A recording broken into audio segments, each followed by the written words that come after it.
bajo el sol implacable de Mesopotamia, en el año 1849, un arqueólogo francés limpia con manos temblorosas una tableta de arcilla cubierta por el polvo de milenios. Sus ojos recorren los caracteres cuneiformes una y otra vez, como si negarse a creer pudiera cambiar lo que está escrito.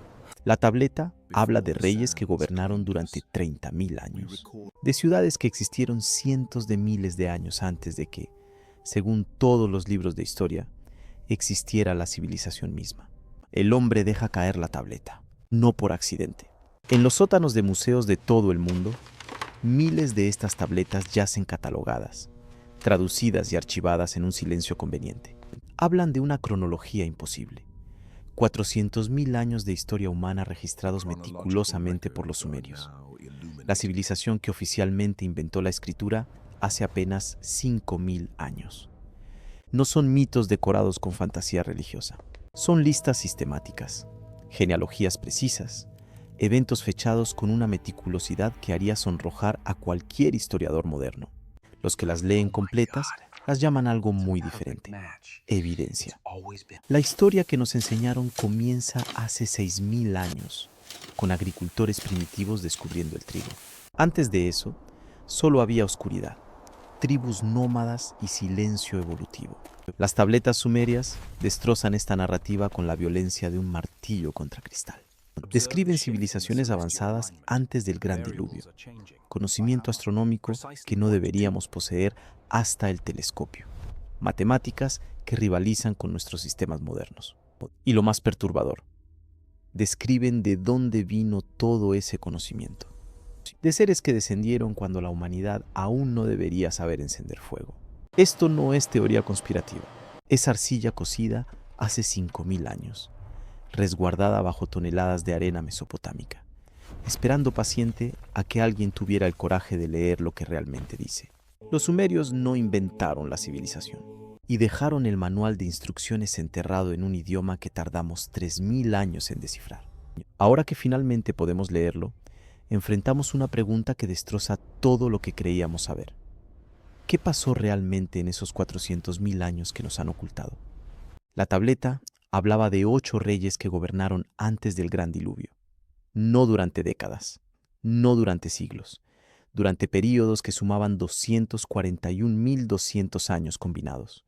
Un solo rey, Alulim de Eridu, supuestamente reinó durante 28.800 años. Otro, Enmenluana, gobernó durante 43.200 años.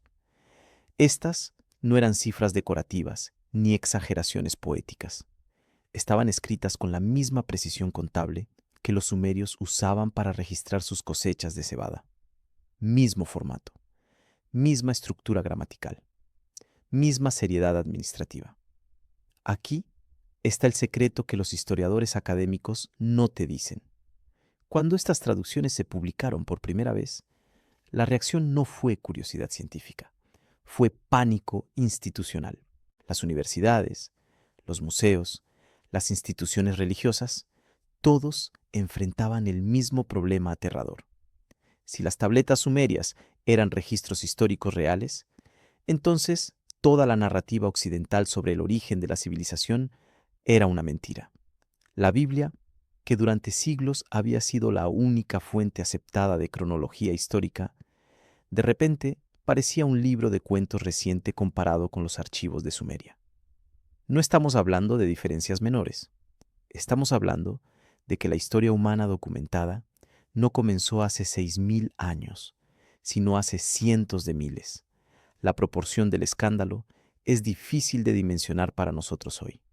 En el siglo XIX, cuestionar la cronología bíblica era cuestionar el fundamento mismo de la civilización occidental. Las fechas del arzobispo James Ussher, quien calculó que el mundo fue creado el 23 de octubre del año 1000 a.C. a las 9 de la mañana, eran enseñadas en universidades como hechos históricos. Cada museo, cada institución educativa, cada iglesia, todas operaban bajo el entendimiento de que la humanidad tenía aproximadamente 6.000 años de antigüedad. Y ahora, unos fragmentos de arcilla de Mesopotamia sugerían que habíamos estado civilizados durante 400.000 años. Los traductores enfrentaron una decisión imposible. Publicar lo que realmente decían las tabletas significaba destruir su reputación académica, ser etiquetados como herejes, como malinterpretadores incompetentes, como fantasiosos que veían lo que querían ver en símbolos antiguos. Pero mantener el secreto significaba traicionar la verdad que habían dedicado sus vidas a descubrir. Algunos intentaron encontrar un término medio. Propusieron que los números sumerios eran simbólicos, que representaban ciclos lunares o meses en lugar de años. Pero esta explicación se desmoronaba cuando aplicabas las matemáticas. Los sumerios conocían perfectamente la diferencia entre meses y años. Tenían símbolos diferentes para cada uno. No había ambigüedad. La comunidad académica eligió la negación sistemática. Las tabletas fueron clasificadas como mitología, como literatura religiosa primitiva, como cualquier cosa excepto registros históricos. Se inventaron explicaciones cada vez más complicadas para ignorar lo obvio. Se argumentó que los sumerios simplemente tenían una concepción diferente del tiempo, que sus números no significaban lo que claramente significaban, que una civilización capaz de crear el primer sistema de escritura, las primeras leyes codificadas, la primera arquitectura monumental, de alguna manera no sabía contar años correctamente. La ironía era brutal. La misma civilización cuyas matemáticas usamos hoy, cuyos sistemas de medición del tiempo dieron origen a nuestros 60 minutos y 360 grados. Supuestamente, no podía llevar un calendario básico, pero las tabletas siguieron apareciendo. No una, ni 10, ni 100, miles. Excavación tras excavación revelaba bibliotecas enteras de tablillas cuneiformes, todas contando la misma historia imposible. La lista real sumeria, como se conoció, fue encontrada en múltiples versiones en diferentes ciudades. Ur, Nippur, Larsa, cada sitio arqueológico confirmaba la cronología. Y todas las versiones coincidían en los detalles fundamentales. Antes del diluvio, hubo reyes que vivieron decenas de miles de años. Después del diluvio, los periodos de reinado se acortaron gradualmente hasta llegar a cifras que podríamos considerar humanas normales, como si algo hubiera cambiado fundamentalmente en la condición humana. El contexto cultural de estas tabletas hace su rechazo aún más absurdo. Los sumerios no escribían por entretenimiento. La arcilla y el tiempo requerido para crear estas tabletas eran recursos valiosos.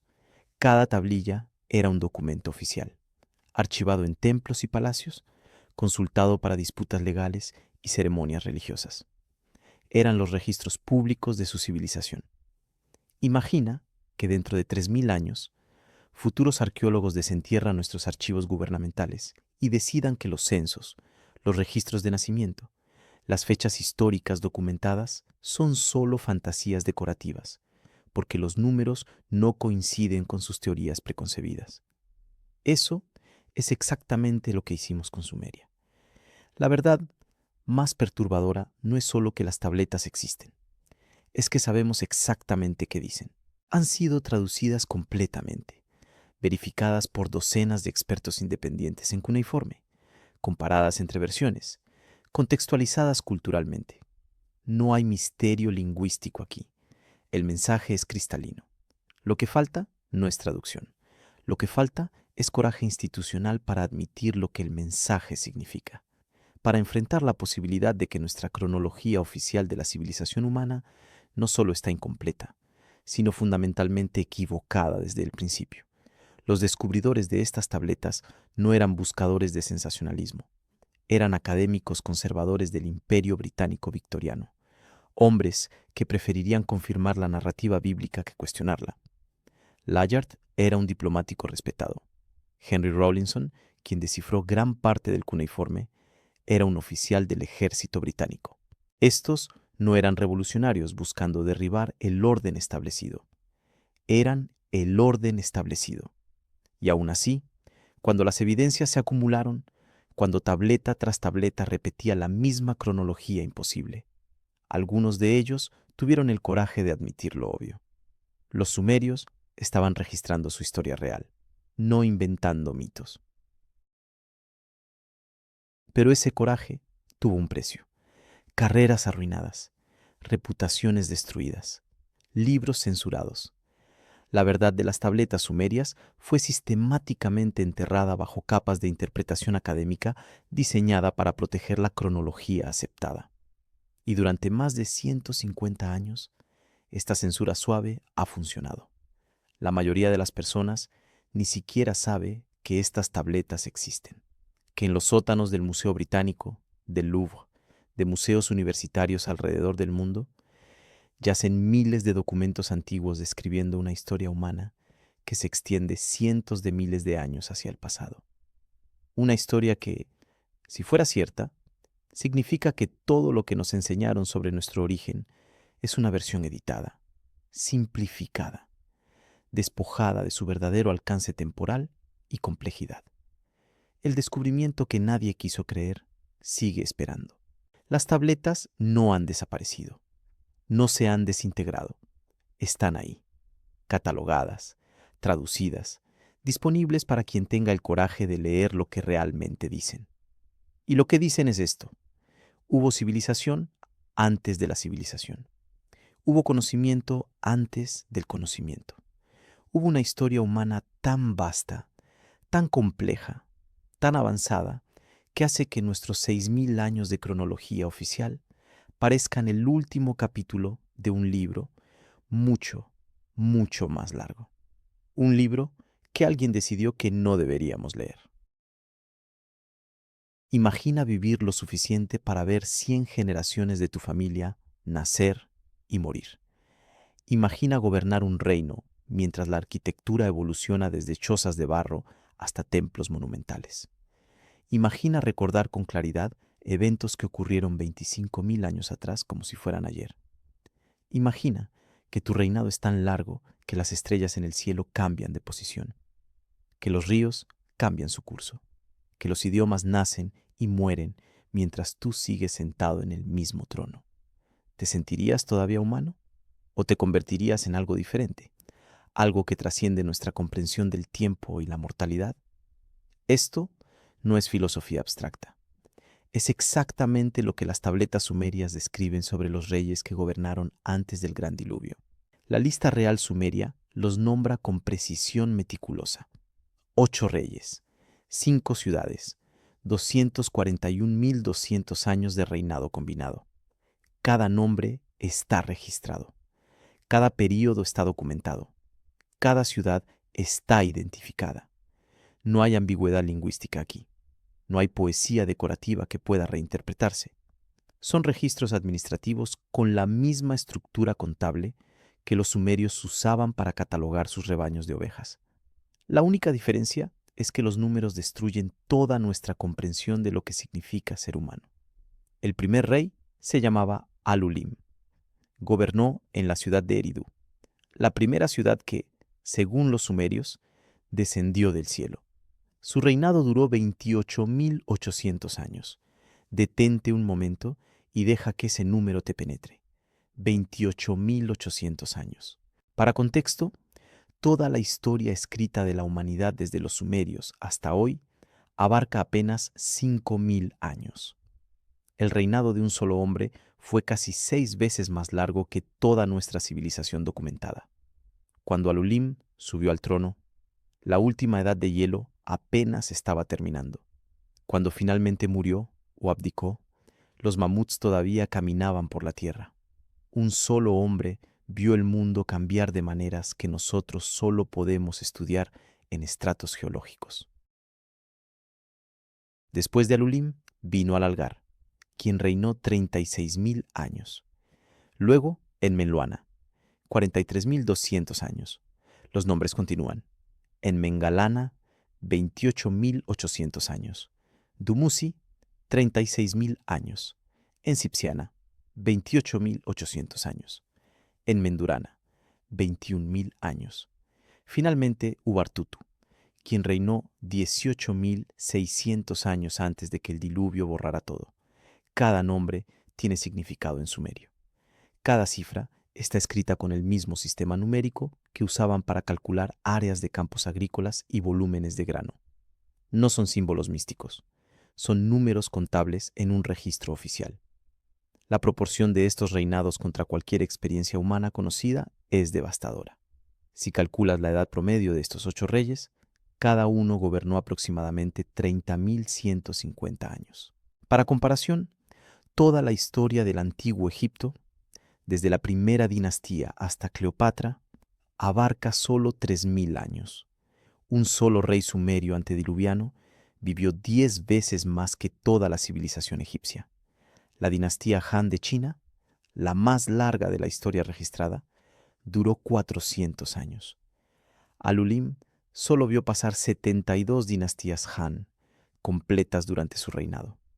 Los números no solo son grandes, son absurdos, son imposibles, son incompatibles con todo lo que sabemos sobre biología humana, mortalidad y la misma naturaleza del tiempo vivido.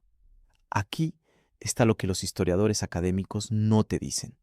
Estas cifras no son únicas en la lista real sumeria. Aparecen en múltiples versiones del documento encontradas en diferentes sitios arqueológicos separados por cientos de kilómetros y siglos de tiempo. La versión de Nippur coincide con la de Ur. La de Larsa confirma la de Isin. Todas las copias, creadas por escribas diferentes en épocas diferentes, repiten los mismos números imposibles con consistencia perfecta. Si fueran mitos inventados, esperaríamos variación, exageración progresiva, inconsistencias entre versiones. Pero no, los números permanecen idénticos, como si alguien estuviera copiando de un archivo maestro que todos consideraban históricamente preciso. El contexto cultural de cómo los sumerios trataban estos reinados hace su aceptación aún más necesaria. No los presentan como dioses inmortales en un reino celestial. Los describen como reyes terrenales que hacían cosas que los reyes hacen: construir templos, cavar canales, establecer leyes, administrar ciudades. Al-Ulim recibe crédito por establecer la monarquía misma como institución. En Mendurana, supuestamente, recibió conocimiento divino de cómo construir templos y realizar rituales. Estos no son seres míticos flotando en nubes, son administradores, constructores, legisladores. La única diferencia es que vivieron períodos que rompen nuestro cerebro cuando intentamos procesarlos. La pregunta que destroza cualquier explicación convencional es esta: ¿por qué los sumerios, una civilización obsesivamente precisa en sus registros, de repente se volvería fantásticamente inexacta solo cuando documenta su propio pasado? Conocían perfectamente la diferencia entre historia y mito. Tenían categorías literarias separadas para épica religiosa y para registro administrativo. La lista real sumeria está firmemente en la segunda categoría. Usa lenguaje formulaico, estructura repetitiva, formato de lista sin adornos narrativos. Es tan emocionante de leer como una hoja de cálculo moderna. Y precisamente esa falta de drama literario es lo que la hace más creíble como documento histórico. Los números se vuelven aún más interesantes cuando notas el patrón después del diluvio. La lista real continúa con reyes postdiluvianos, pero sus periodos de reinado disminuyen dramáticamente. El primer rey, después del diluvio, Gushur, reinó 1200 años. Todavía imposible para nosotros, pero significativamente menor que los 30.000 años promedio anteriores. Los reyes siguientes muestran una disminución progresiva: 700 años, 450 años, 200 años. Para el tiempo de Gilgamesh, el legendario rey de Uruk, los períodos de reinado han bajado a 126 años, todavía longevos comparados con nosotros, pero acercándose a algo vagamente concebible. Y finalmente, cuando llegamos a los reyes históricamente verificados cuyas tumbas hemos excavado y fechado, los reinados son perfectamente normales: 20 años, 30 años, 40 años. Esta progresión descendente no es aleatoria. Sugiere que algo cambió fundamentalmente después del diluvio. Los sumerios no lo presentan como una transición inmediata, sino como un declive gradual a lo largo de generaciones, como si la condición que permitía esas vidas imposiblemente largas se estuviera desvaneciendo progresivamente del mundo. Las tabletas no explican qué era esa condición. Simplemente registran el hecho de su existencia y su desaparición gradual. Documentan sin interpretar. Registran sin justificar. Como buenos archivistas, dejan que los números hablen por sí mismos. La distribución geográfica de estos reyes antediluvianos también merece atención. No gobernaron una sola megaciudad. Reinaron desde 5 ciudades diferentes: Eridú, Batibira, Larak, Sipar y Shurupak. Cada ciudad está arqueológicamente verificada. Hemos excavado sus ruinas. Sabemos dónde estaban. Lo que no podemos explicar es cómo múltiples ciudades separadas podían cada una sostener reinados de decenas de miles de años. No estamos hablando de un solo individuo mítico, sino de una civilización completa, donde la longevidad extrema era aparentemente normal, donde la vida humana operaba bajo reglas biológicas fundamentalmente diferentes de las nuestras. Los nombres de estos reyes también revelan algo fascinante. Alulim significa aproximadamente el primero o el anterior. En Mendurana se traduce como Señor de los poderes divinos del cielo y la tierra. Dumuzi, el más famoso, comparte nombre con un dios posterior de muerte y resurrección. Estos no son nombres inventados aleatoriamente. Tienen significado teológico y político profundo. Conectan gobernanza terrenal con autoridad cósmica. Sugieren que para los sumerios, estos reyes no eran solo líderes políticos, sino intermediarios entre lo divino y lo humano. Puentes vivientes entre dos realidades que nosotros ya no podemos reconciliar. La pregunta imposible que estas tabletas plantean no es solo si estos números son literalmente precisos, es qué tipo de universo permitiría que lo fueran. ¿Qué condiciones ambientales, biológicas o físicas tendrían que existir para que un ser humano pudiera vivir 30.000 años? Nuestra ciencia moderna no tiene respuestas. La telomerasa, los radicales libres, el daño celular acumulativo. Todo sugiere que la longevidad humana tiene límites biológicos fundamentales. 120 años parece ser el máximo absoluto para nuestra especie. Y aún así, aquí están estas tabletas, escritas por la primera civilización alfabetizada, insistiendo tranquilamente que una vez, hace mucho tiempo, los humanos vivían cientos de veces más. Los reyes antediluvianos no son una nota al pie en la historia sumeria, son el prólogo completo. Ocupan una sección sustancial de la lista real. Los escribas que copiaban estas tabletas generación tras generación no los omitían ni los abreviaban. Los trataban con el mismo respeto documental que daban a los reyes históricos verificables. Para los sumerios, Alulim era tan real como Sargón de Akkad. Su reinado de 28.800 años era tan factual como el reinado de 24 años de Hammurabi.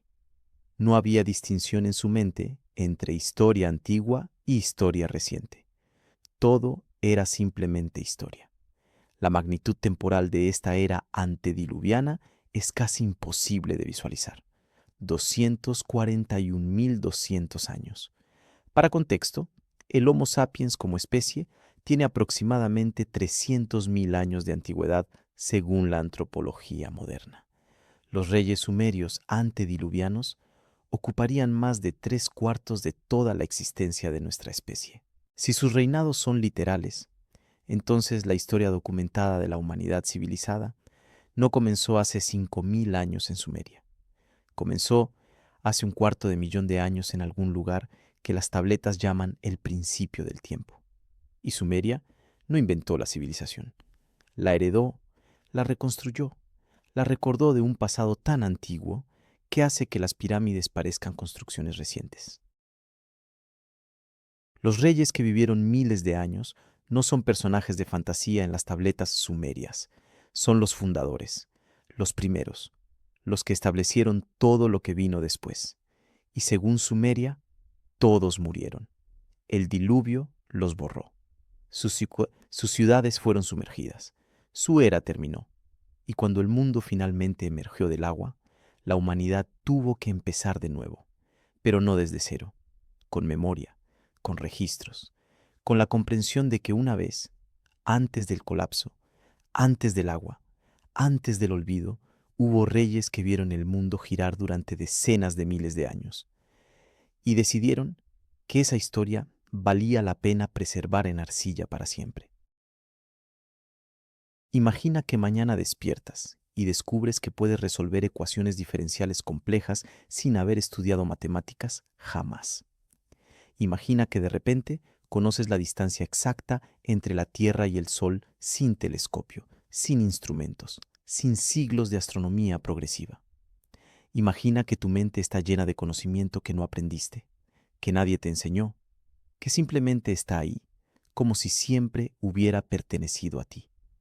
Ahora imagina intentar explicarle a alguien de dónde vino ese conocimiento.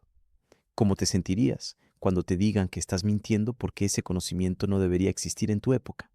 Esto es exactamente el problema que presentan los sumerios. Aparecen en la historia humana alrededor del año 3500 a.C., como la primera civilización alfabetizada. No hay evidencia de una fase primitiva. No hay periodo de desarrollo gradual desde tribus simples hasta sociedad compleja. Un día no había escritura en el mundo. Al siguiente, los sumerios tenían un sistema completo de 600 símbolos cuneiformes, capaces de expresar ideas abstractas complejas. No evolucionaron su escritura durante siglos como otros pueblos. La inventaron completamente formada. O más precisamente, según sus propias tabletas, la recibieron completamente formada de aquellos que vinieron antes del diluvio. Pero la escritura es solo el principio de las imposibilidades sumerias. Su conocimiento astronómico destroza cualquier explicación convencional de cómo una civilización antigua podría saber lo que sabían. Las tabletas describen nuestro sistema solar con precisión asombrosa. Mencionan planetas que no deberían poder ver sin telescopios modernos. Conocían la inclinación del eje terrestre. Entendían los ciclos de precesión que toman 25.720 años en completarse. Describían el movimiento retrógrado de Marte con exactitud que los griegos, 3000 años después, todavía estaban intentando explicar con esferas cristalinas giratorias. Los sumerios no tenían telescopios, no tenían observatorios modernos, y sin embargo, su mapa del cielo era más preciso que cualquier cosa que Europa produciría hasta el siglo XVII después de Cristo. Las matemáticas sumerias son igualmente perturbadoras. Inventaron el sistema sexagesimal, que todavía usamos hoy para medir tiempo y ángulos. 60 segundos en un minuto, 60 minutos en una hora, 360 grados en un círculo. Estos no son números arbitrarios, son derivados de cálculos astronómicos complejos que requieren siglos de observación acumulativa y comprensión matemática sofisticada. Los sumerios los implementaron desde el principio. No hay periodo de prueba y error en su registro. No hay evolución visible desde sistemas más simples. Simplemente comenzaron usando las matemáticas más eficientes para describir el cosmos, como si alguien ya hubiera resuelto todos los problemas antes de que ellos empezaran. Aquí está el secreto que los historiadores académicos evitan discutir. Los sumerios admitían abiertamente que su conocimiento no era original. Sus tabletas lo declaran repetidamente sin ambigüedad.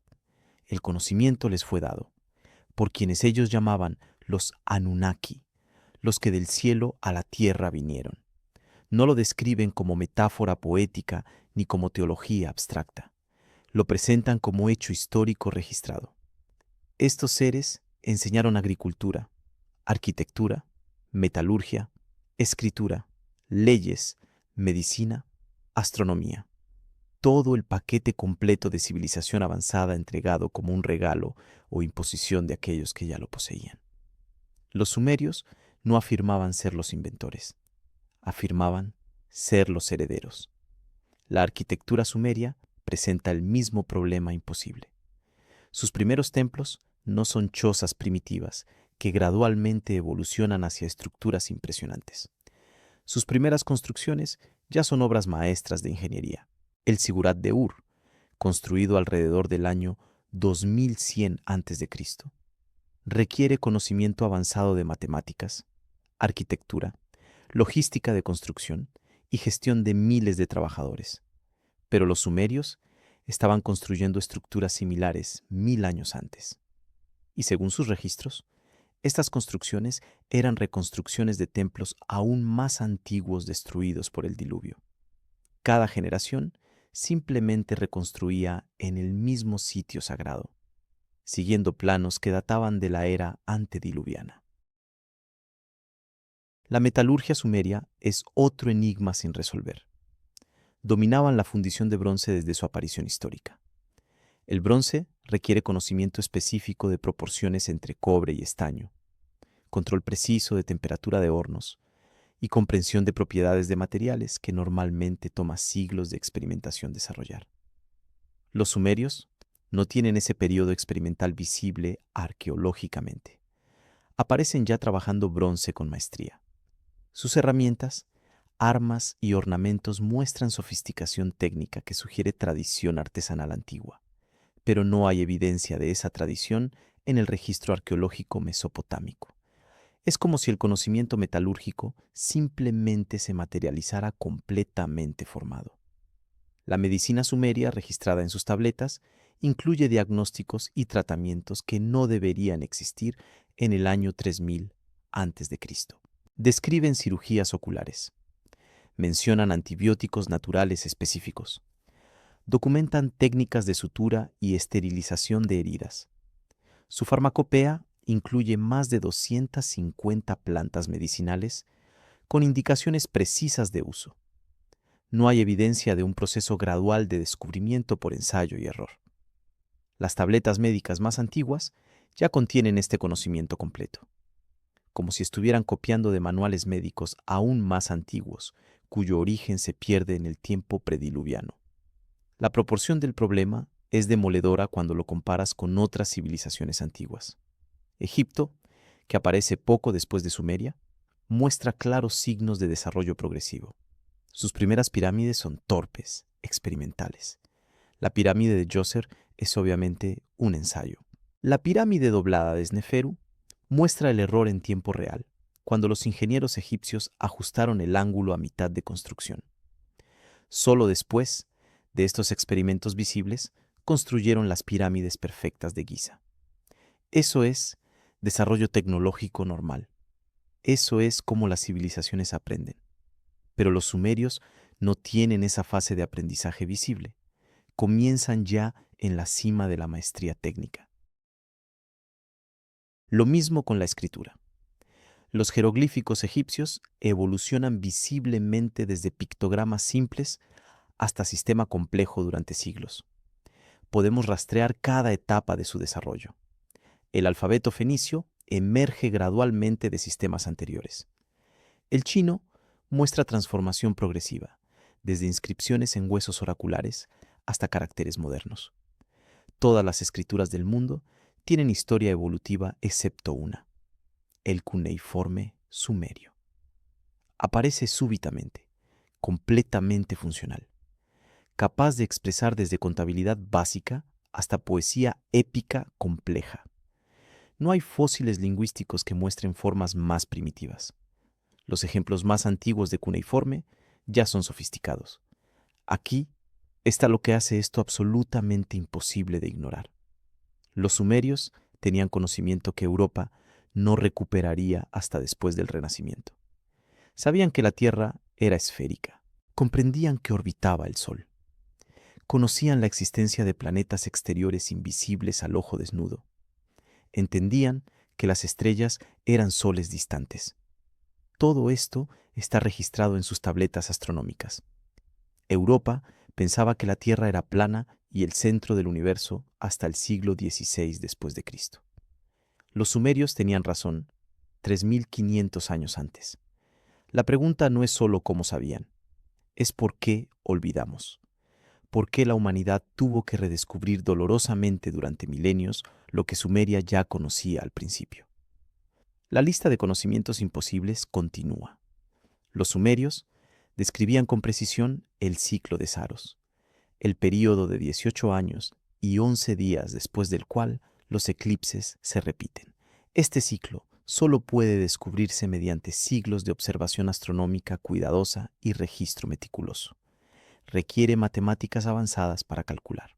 Los babilonios heredaron este conocimiento de los sumerios y lo usaron para predecir eclipses con exactitud aterradora. Pero nuevamente, no hay evidencia de los siglos de observación que deberían preceder tal descubrimiento. Los sumerios simplemente ya lo sabían, como si estuvieran consultando manuales astronómicos compilados durante eras de observación que precedieron su aparición histórica. El sistema legal sumerio es otro ejemplo perturbador. El código de Ur-Nammu del año 2100 a.C. es el sistema legal escrito más antiguo conocido. Pero no es un conjunto primitivo de reglas tribales. Es un código legal sofisticado con conceptos de presunción de inocencia, proporcionalidad del castigo y distinción entre diferentes grados de ofensa. Incluye leyes comerciales complejas, regulaciones de construcción, protecciones para viudas y huérfanos. Este nivel de sofisticación legal normalmente emerge después de siglos de evolución jurídica. Los sumerios comenzaron con él, como si estuvieran reconstruyendo sistemas legales que existieron antes y fueron destruidos por el diluvio. La agricultura sumeria presenta el mismo patrón imposible. No muestran el desarrollo gradual desde recolección hasta agricultura primitiva, hasta técnicas avanzadas. Sus primeros registros ya describen sistemas de irrigación complejos, rotación de cultivos, fertilización programada y almacenamiento de grano a largo plazo. Conocían exactamente cuánta agua necesitaba cada cultivo, en qué estación plantarlo, cómo protegerlo de plagas. Este conocimiento agronómico profundo normalmente requiere milenios de experimentación. Los sumerios lo implementaron desde el principio, como si siguieran manuales agrícolas escritos por generaciones antediluvianas que ya habían resuelto todos estos problemas. La respuesta académica a todo esto es predeciblemente inadecuada. Argumentan que los sumerios eran simplemente excepcionales, genios naturales que por casualidad descubrieron todo al mismo tiempo, que su conocimiento astronómico era suerte afortunada, que su sofisticación matemática era coincidencia, que su maestría arquitectónica, metalúrgica, médica, legal y agrícola simplemente brotó espontáneamente sin precedente. Esta explicación no es solo improbable, es estadísticamente imposible. Es como argumentar que alguien sin entrenamiento podría sentarse al piano y tocar a Mozart perfectamente en su primer intento. El talento innato no explica maestría técnica completa sin período de aprendizaje. La explicación que los sumerios mismos ofrecen es mucho más simple. Recibieron su conocimiento de aquellos que vinieron antes, de los supervivientes de la era antediluviana que preservaron la sabiduría de una civilización perdida y la transmitieron a la nueva humanidad después del diluvio. Esta explicación tiene el mérito de concordar perfectamente con la evidencia. Explica por qué los sumerios comenzaron tan avanzados. Explica por qué su conocimiento parece heredado en lugar de descubierto. Explica por qué ellos mismos insistían repetidamente en sus tabletas que no eran los originadores, sino los receptores de una tradición mucho más antigua. La civilización imposible no es imposible, porque los sumerios no pudieran lograr lo que lograron. Es imposible porque lo lograron sin la base de desarrollo progresivo que toda otra civilización requiere. Aparecieron como Atenea de la cabeza de Zeus, completamente armados, completamente formados, completamente funcionales. Y cuando les preguntamos cómo, nos responden honestamente desde sus tabletas de arcilla. No fuimos nosotros.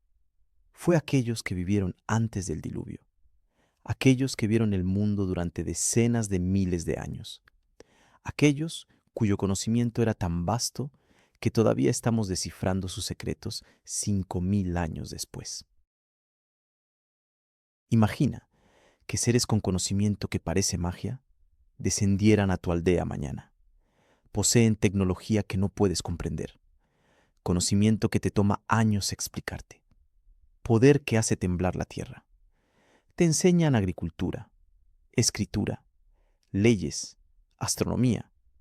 Construyen estructuras imposibles, mientras tú apenas sabes hacer herramientas de piedra. Viven cientos de años mientras tú mueres a los 40. Controlan las estaciones, predicen los cielos, curan enfermedades que considerabas maldiciones divinas. ¿Los llamarías dioses? ¿O simplemente seres mucho más avanzados de lo que puedes concebir?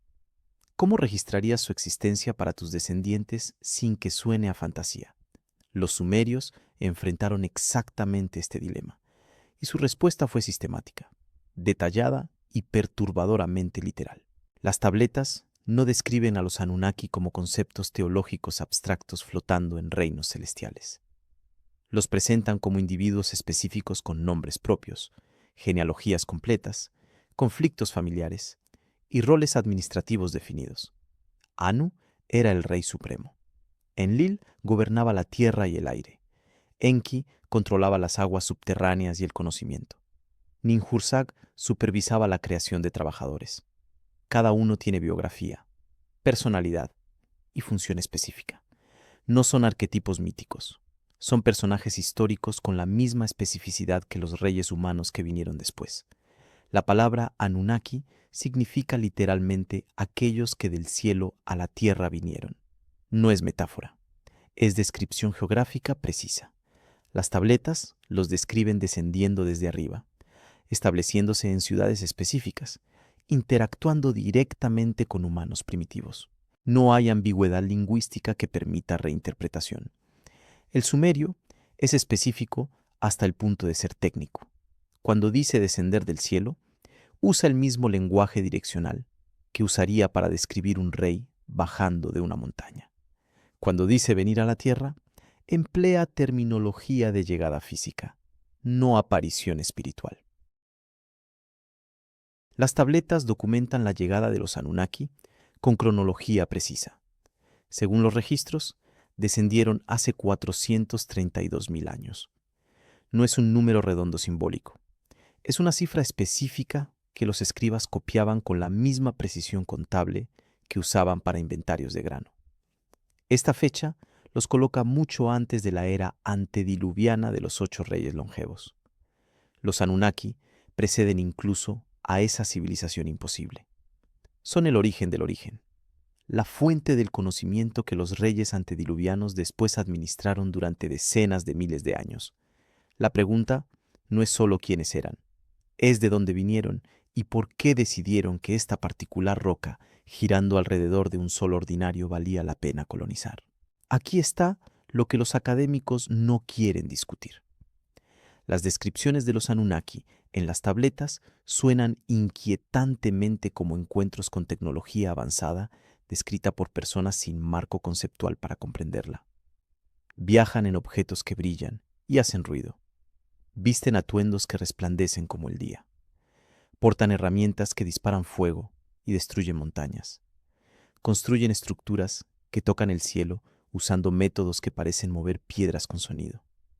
Si lees estas descripciones sin la lente de mitología religiosa impuesta por siglos de interpretación académica, suenan menos como dioses omnipotentes y más como visitantes tecnológicamente superiores documentados por observadores primitivos.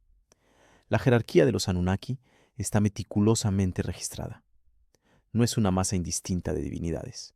Es una estructura organizacional compleja, con rangos, responsabilidades y líneas de autoridad claras. Anu gobernaba desde arriba, raramente descendiendo.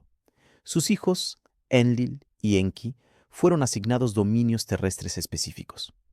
Enlil recibió las tierras cultivables y el control del clima.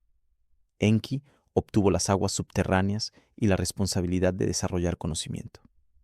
Bajo ellos servían 50 Anunnaki menores con roles especializados: minería, agricultura, construcción, administración. Las tabletas incluso registran sus quejas laborales, sus disputas territoriales, sus alianzas matrimoniales estratégicas. Estos no son dioses perfectos. Son administradores coloniales con todos los problemas organizacionales de cualquier burocracia compleja. El conflicto más documentado entre los Anunnaki es el de Enlil.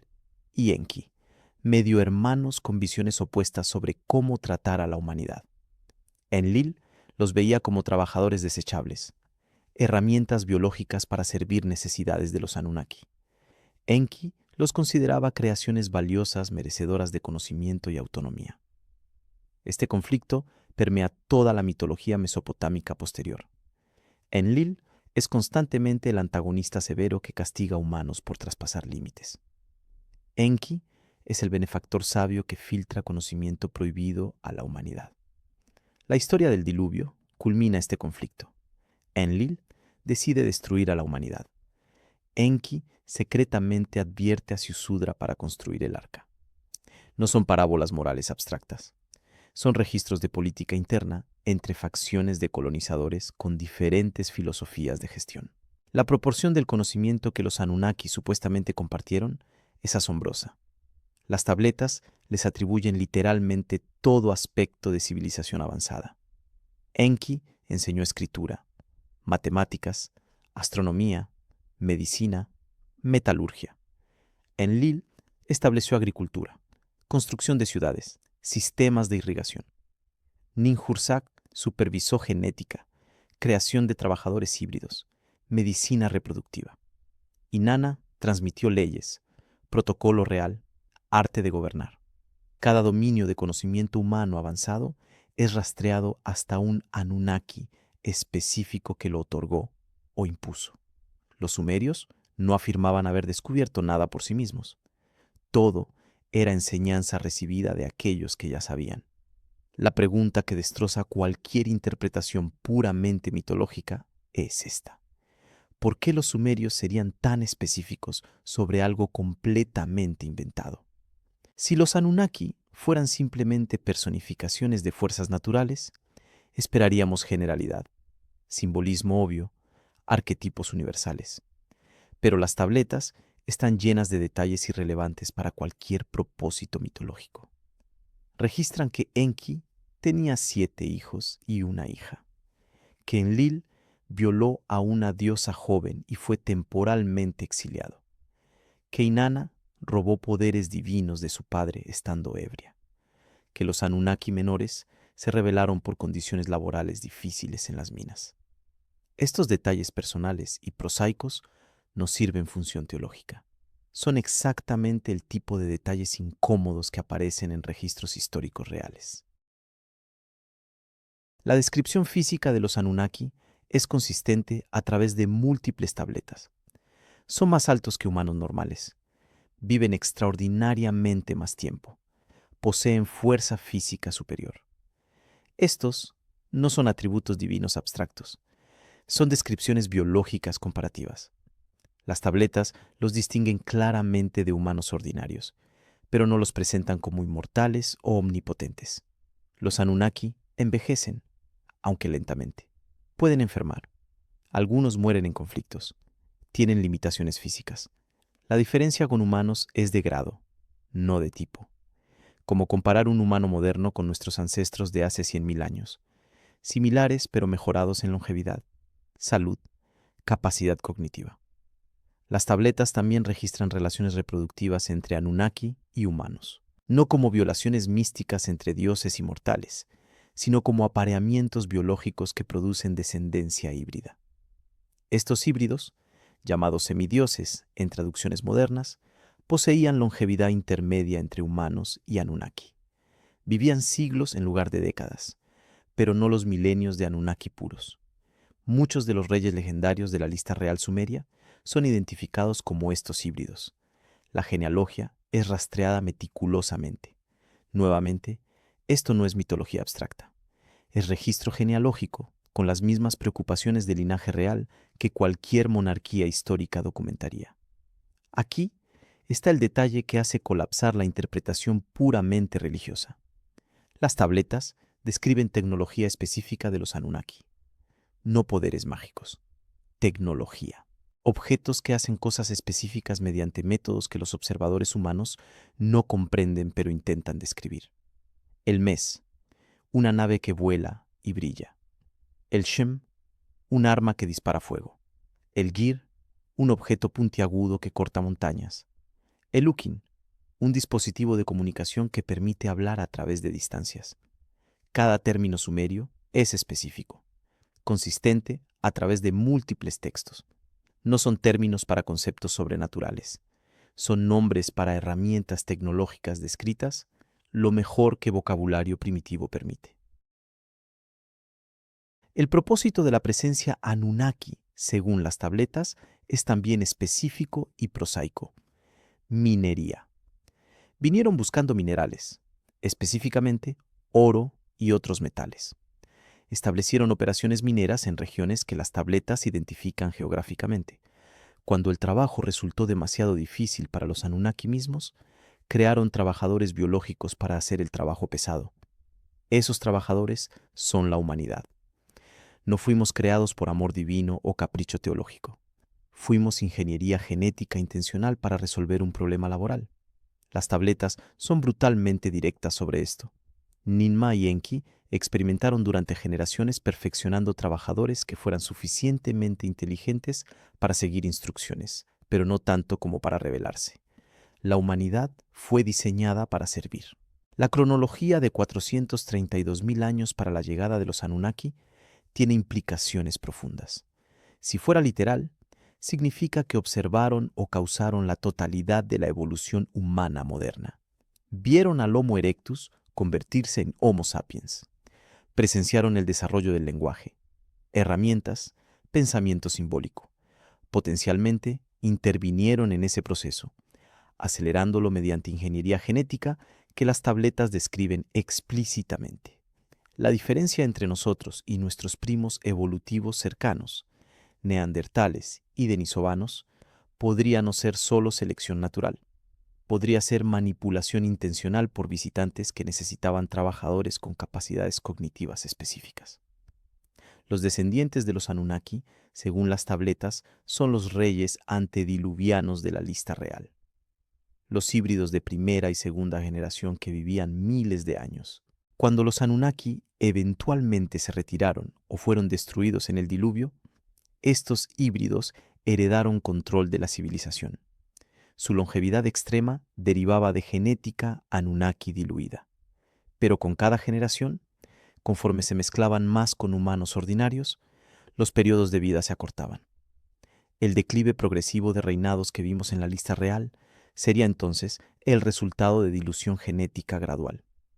Los genes Anunnaki desapareciendo lentamente de la población, hasta que finalmente solo quedaron humanos ordinarios con vidas humanas ordinarias. La pregunta que las tabletas no responden definitivamente es: ¿a dónde fueron los Anunnaki? Las referencias finales sugieren que la mayoría partió antes del diluvio. Algunos registros indican que sabían que venía la catástrofe y evacuaron. Otros sugieren conflicto interno que resultó en su salida. Unos pocos aparentemente permanecieron, mezclándose completamente con población humana o muriendo en el cataclismo. Pero el control directo terminó. Después del diluvio, la humanidad heredó una civilización que no construyó, conocimiento que no descubrió y tecnología que apenas podía mantener. Los sumerios eran los bibliotecarios de una biblioteca que no escribieron, preservando fielmente registros de profesores que ya no estaban para explicar las lecciones. Los Anunnaki, en las tabletas sumerias, no son dioses en el sentido teológico que las religiones posteriores desarrollaron. Son visitantes, colonizadores, ingenieros genéticos, maestros, explotadores, benefactores, todo dependiendo de qué Anunnaki específico y qué tableta lees. Son descritos con la misma complejidad moral que cualquier grupo de individuos históricos, algunos benevolentes, otros crueles, la mayoría simplemente indiferentes. Y si los sumerios estaban registrando historia real en lugar de inventar mitología, entonces la pregunta más perturbadora no es si los Anunnaki existieron, es si podrían regresar. Imagina despertarte y ver el horizonte cambiar de color, no el amanecer, algo diferente. El cielo se vuelve verde, luego violeta, luego negro en pleno día. El suelo bajo tus pies comienza a vibrar, no como un terremoto normal, sino como si el planeta entero estuviera temblando de miedo. Los animales huyen en manadas hacia ninguna parte. Las aves caen del cielo. Y entonces ves la ola. No es agua del mar. Es el océano completo levantándose como una pared sólida que se extiende hasta donde tu vista alcanza, moviéndose hacia ti más rápido que cualquier cosa que hayas visto. Tienes quizás 30 segundos para comprender que todo lo que conoces está a punto de dejar de existir. ¿Qué pensarías en esos 30 segundos sabiendo que tu civilización entera va a desaparecer? Esto no es especulación dramática. Es exactamente lo que las tabletas sumerias describen sobre el diluvio que destruyó la civilización antediluviana. Pero no hablan de 40 días de lluvia bíblica. Describen un evento catastrófico de proporciones planetarias que borra ciudades milenarias en cuestión de horas. El Atrahasis, el texto sumerio más completo sobre el diluvio, no usa lenguaje metafórico. Emplea terminología técnica para describir fenómenos atmosféricos, geológicos y oceánicos específicos que convergieron en un solo evento apocalíptico.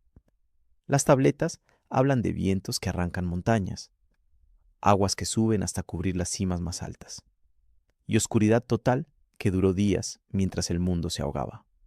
La cronología del cataclismo según las tabletas es específica y aterradora. No fue gradual, fue súbito. Los registros indican que los Anunnaki sabían que venía. Las tabletas describen reuniones donde Enlil decidió no advertir a la humanidad, condenándola a extinción por ser demasiado ruidosa y numerosa. Enki, en desacuerdo, secretamente instruyó a Ziusudra, el rey de Shuruppak, sobre cómo construir una embarcación capaz de sobrevivir lo que venía.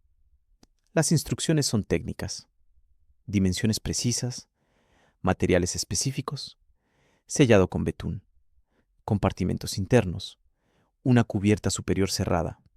No es un arca de madera simple. Es ingeniería de supervivencia para condiciones extremas descritas con antelación. Aquí está el secreto que los predicadores no te cuentan sobre esta historia. Las tabletas sumerias son mucho más antiguas que el relato bíblico de Noé.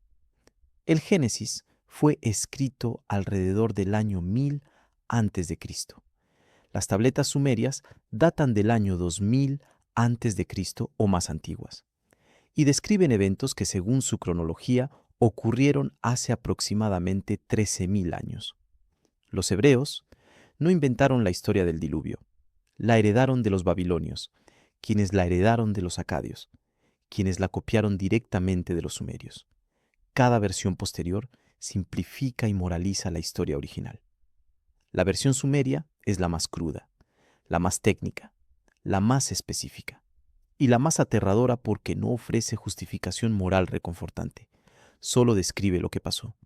La descripción del diluvio comienza con señales cósmicas. Las tabletas mencionan que los cielos cambiaron. Las estrellas se movieron de sus posiciones. El sol y la luna mostraron comportamientos anormales. Luego vinieron los terremotos.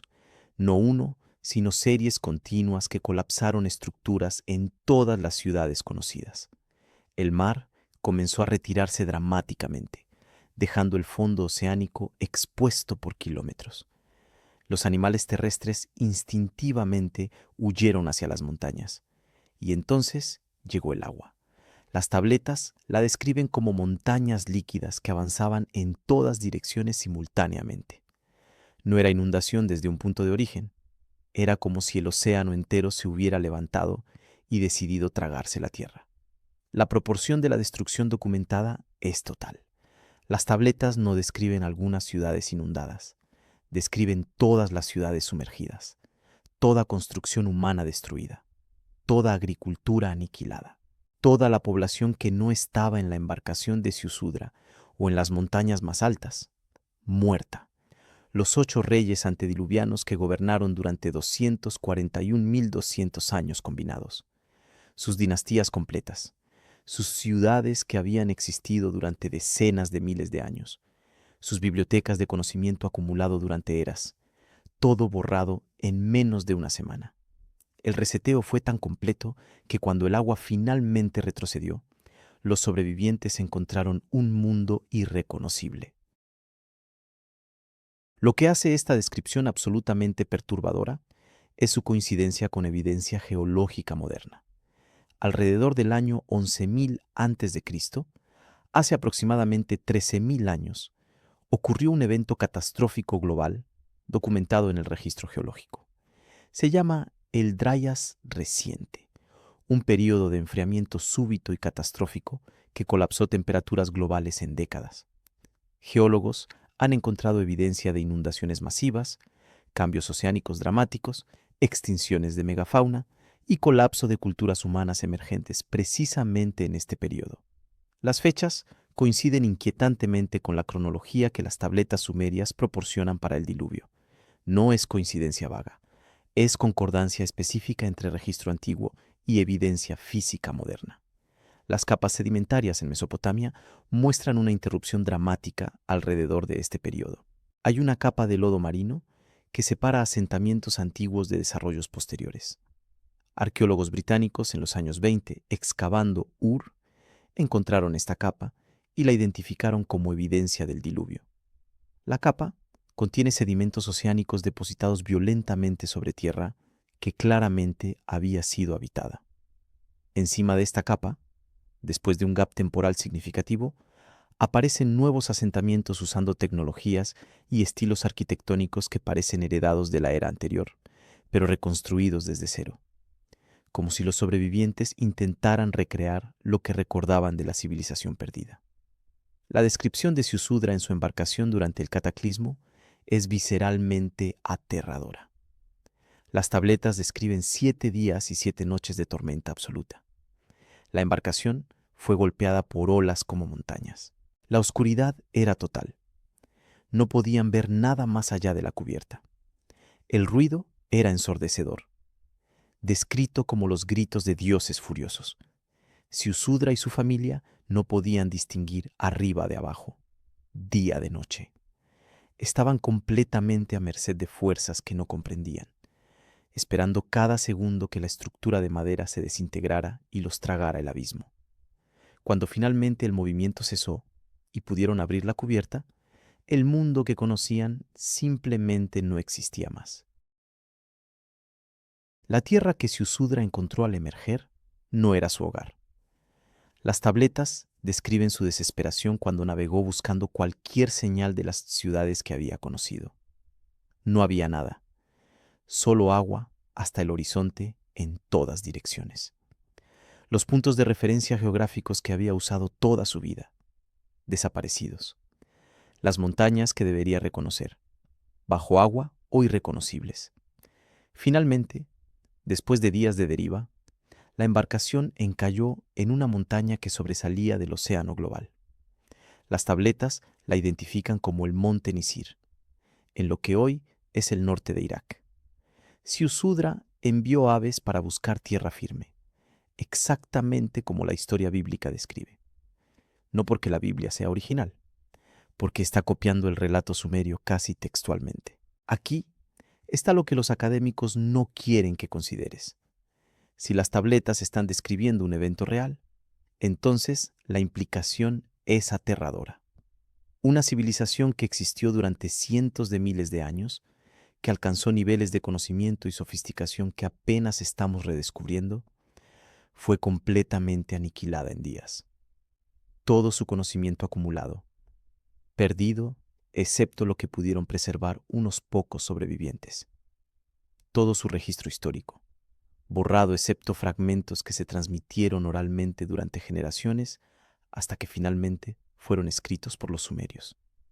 La historia humana que nos enseñan, que comienza hace 6.000 años con agricultura primitiva, es solo el epílogo.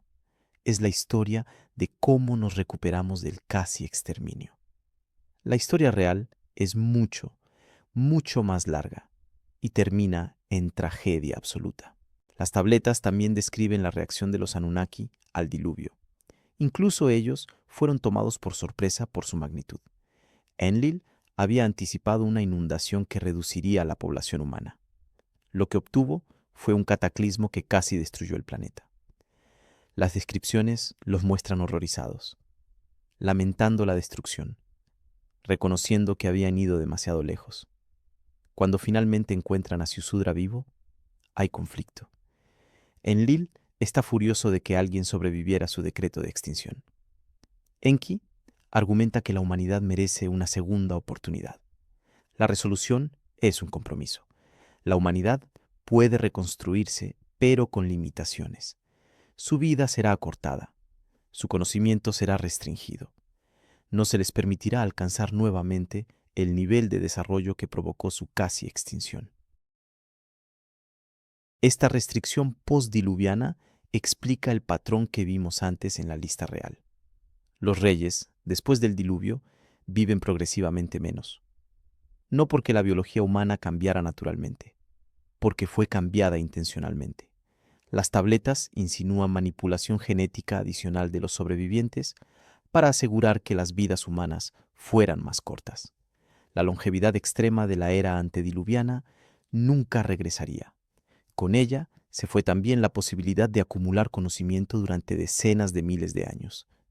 Cada generación tendría que aprender de nuevo, dependiendo de transmisión cultural en lugar de memoria personal extendida. La humanidad fue deliberadamente limitada para prevenir que volviera a alcanzar el nivel de desarrollo que los Anunnaki consideraban amenazante. La causa del diluvio, según las tabletas, es donde la historia se vuelve más especulativa y más intrigante.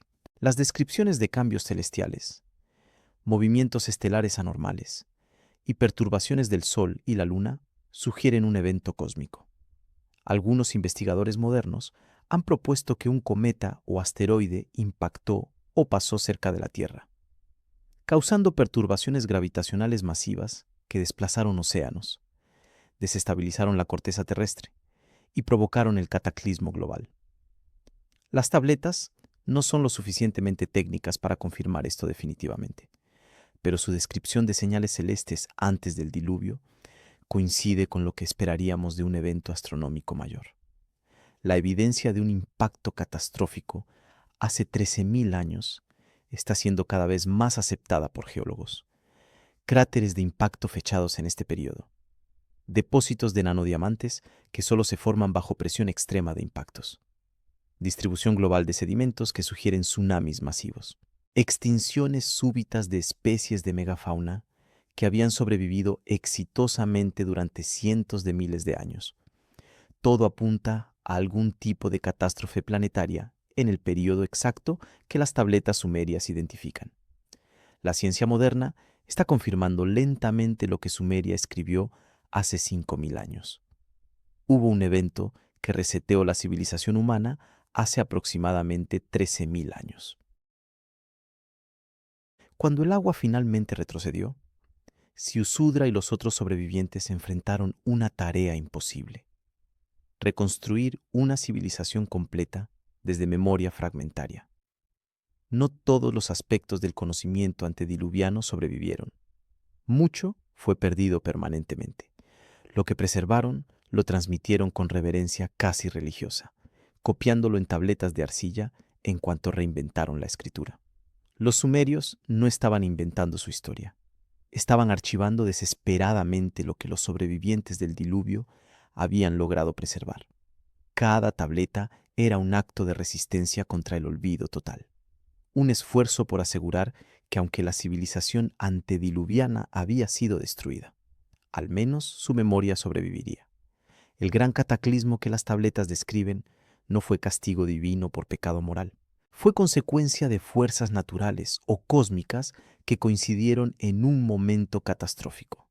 Los Anunnaki no lo causaron, lo anticiparon, fallaron en prevenirlo y decidieron usarlo para reducir una población que consideraban problemática. La humanidad casi fue extinguida, no por maldad, sino por estar en el lugar equivocado cuando el universo decidió recordarnos cuán frágil es nuestra existencia. Y todo lo que habíamos construido durante cientos de miles de años desapareció bajo olas del tamaño de montañas en menos tiempo del que toma leer este capítulo. Imagina que descubres que tu familia tiene 1.000 generaciones de historia documentada, fotografías, diarios, registros que se remontan 25.000 años. Pero cuando intentas compartir esto, alguien con autoridad te dice que tu familia solo existe desde hace 300 años. Te muestran un libro oficial que documenta solo las últimas 12 generaciones. Todo lo anterior, te dicen, es mitología familiar sin valor histórico. Cuando insistes en que tienes los documentos originales, te explican pacientemente que estás malinterpretando, que los números no significan lo que crees, que tu familia simplemente no puede ser tan antigua porque contradice el libro oficial. ¿Cómo te sentirías sabiendo que la historia real de tu linaje ha sido sistemáticamente borrada y reemplazada con una versión que apenas rasca la superficie de tu verdadero origen? Esta no es analogía exagerada. Es exactamente lo que le sucedió a la cronología sumeria en manos de la Academia Occidental y las instituciones religiosas. Las tabletas documentaban 400.000 años de historia humana organizada. Los registros eran específicos, detallados, consistentes entre múltiples fuentes. Pero cuando Europa cristiana finalmente las descifró en el siglo XIX, enfrentó un problema existencial. La cronología bíblica, calculada meticulosamente por el arzobispo James Ussher en el año 1650, establecía que el mundo fue creado en el año 1000 a.C. Toda la existencia humana cabía cómodamente en 6.000 años. Las tabletas sumerias afirmaban que solo la era antediluviana abarcaba 241.200 años. Algo tenía que ceder. Y no iban a ser las instituciones que controlaban universidades, museos y narrativa histórica oficial. La estrategia para neutralizar las tabletas sumerias fue brillante en su simplicidad. No se negó su existencia. No se cuestionó su autenticidad. No se disputó su traducción una vez que el cuneiforme fue descifrado confiablemente. En cambio, se atacó su interpretación. Los números, argumentaron los académicos, no podían ser literales porque contradecían todo lo que sabíamos sobre historia humana.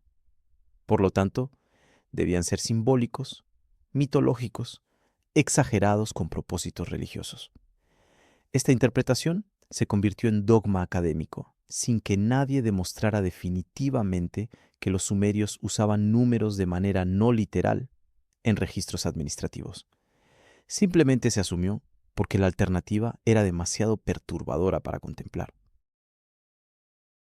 Aquí está lo que los historiadores no te dicen. El mismo hombre que calculó la fecha de creación bíblica, James Ussher, nunca examinó evidencia arqueológica. Basó sus cálculos enteramente en genealogías bíblicas, sumando las edades de patriarcas desde Adán hasta Cristo. Su metodología era circular. Asumió que la Biblia contenía toda la historia humana. Luego usó la Biblia para calcular la edad del mundo. Luego declaró que su cálculo probaba que la Biblia era históricamente completa. Cuando las tabletas sumerias aparecieron 200 años después, con cronología que precedía su fecha de creación por cientos de miles de años, la respuesta institucional no fue reconsiderar a Ussher, fue descalificar a Sumeria. La proporción de la reducción cronológica es asombrosa cuando la cuantificas. 400.000 años documentados reducidos a 6.000 aceptables. Eso significa que el 98.5% de la historia humana registrada en las tabletas sumerias fue descartada como inválida. Imagina que un historiador futuro decidiera que toda la historia humana, antes del año 1920, era mitología, y solo aceptara los últimos 106 años como reales. Eso es proporcionalmente lo que la Academia hizo con Sumeria. Tomó medio siglo de historia humana organizada y declaró que solo el último año y medio contaba. El resto era fantasía religiosa sin valor histórico. El método para lograr esta reducción fue estandarizar la interpretación académica. Se entrenó a generaciones de historiadores y arqueólogos bajo el entendimiento de que civilización comenzó hace aproximadamente 5.000 años con los sumerios. Todo lo que las tabletas describían antes de ese punto era clasificado automáticamente como mitología. No importaba cuán específicos fueran los registros, cuán consistentes entre fuentes, cuán detallados en genealogía y cronología. Si precedía el año 3500 a.C., era mito por definición. Esta clasificación se enseñó como metodología científica cuando en realidad era censura disfrazada de rigor académico. Las universidades se convirtieron en guardianes de la cronología aprobada. Profesores que cuestionaban públicamente la interpretación estándar encontraban sus carreras estancadas. Publicaciones que presentaban las tabletas sumerias como posiblemente históricas eran rechazadas por revistas académicas. Estudiantes que escribían tesis explorando la cronología sumeria literal eran aconsejados a elegir temas más convencionales. No era conspiración explícita, era algo más insidioso. Consenso académico autorreforzante, donde desviarse de la interpretación estándar se consideraba falta de seriedad intelectual. La verdad no se prohibió, simplemente se hizo profesionalmente suicida defenderla. Los museos participaron activamente en esta reducción. Las tabletas que documentaban cronología antediluviana fueron exhibidas con placas descriptivas que explicaban al público que los números eran simbólicos. Las exhibiciones presentaban la lista real sumeria como literatura mítica comparable a las epopeyas homéricas. Nunca se mencionaba que los sumerios mismos no tenían categoría literaria para mitología, que trataban estos registros con la misma seriedad que sus inventarios de grano. Los visitantes del museo veían las tabletas, pero recibían la interpretación preprocesada que neutralizaba su contenido revolucionario. La evidencia física estaba disponible, pero su significado era controlado cuidadosamente. La Iglesia Católica y las denominaciones protestantes tenían interés obvio en mantener la cronología bíblica, pero su papel fue menos directo de lo que podrías pensar. Para el siglo XIX, las instituciones religiosas habían perdido control directo sobre universidades y museos en gran parte de Europa. Su influencia era cultural e indirecta. La sociedad occidental había construido su identidad sobre narrativa bíblica durante 1500 años. Cuestionar la cronología bíblica era cuestionar los fundamentos de civilización occidental. Académicos seculares defendían la cronología de 6000 años, no necesariamente por fe religiosa, sino por miedo a las implicaciones de estar equivocados sobre algo tan fundamental. Aquí está el secreto más perturbador sobre esta supresión. No fue irracional. Las instituciones que rechazaron la cronología sumeria completa entendían las consecuencias de aceptarla. Si la humanidad había estado civilizada durante 400.000 años, entonces toda la narrativa de progreso humano colapsaba. La idea de que estábamos avanzando linealmente desde barbarie primitiva hasta ilustración moderna se desmoronaba.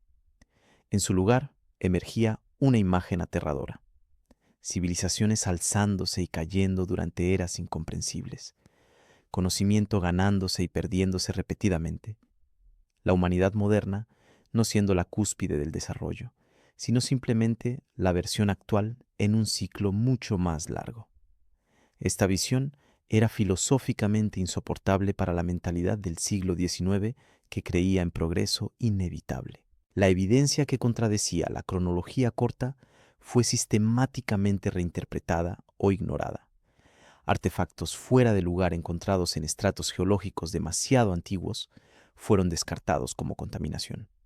Estructuras que parecían anteriores a la aparición oficial de civilización fueron refechadas usando métodos que confirmaban cronología aceptada.